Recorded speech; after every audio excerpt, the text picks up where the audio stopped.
श्री राम से अंतिम युद्ध के बाद जब रावण मरणावस्था में भूमि पर पड़ा था, तब श्री राम और लक्ष्मण जी रावण के पास पहुंचे।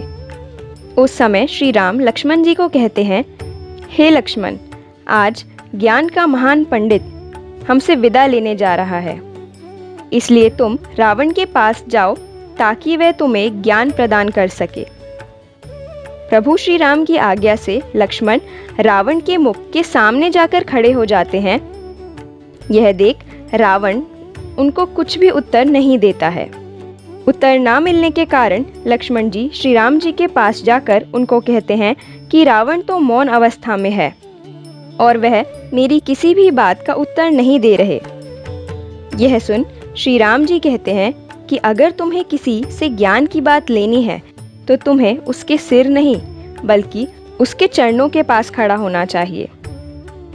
लक्ष्मण जी श्री राम जी की ये बात समझ जाते हैं और जाकर रावण के पैरों के पास खड़े हो जाते हैं। लक्ष्मण जी का ये आचरण देख रावण बहुत प्रसन्न होता है और उन्हें ज्ञान की 3 अनमोल बातें बताता है।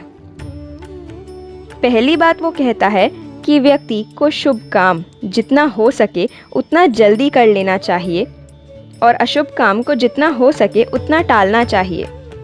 उदाहरण देते हुए रावण ने समझाया कि जैसे मैं श्री राम के चरणों में जाने का शुभ कार्य टालता रहा और युद्ध जैसे अशुभ कार्य की ओर शीघ्रता से अग्रसर रहा, जिस कारण मेरी ये दुर्दशा हुई। दूसरी बात बताते हुए रावण ने कहा कि अपने दुश्मनों को कभी भी कमज़ोर नहीं समझना चाहिए।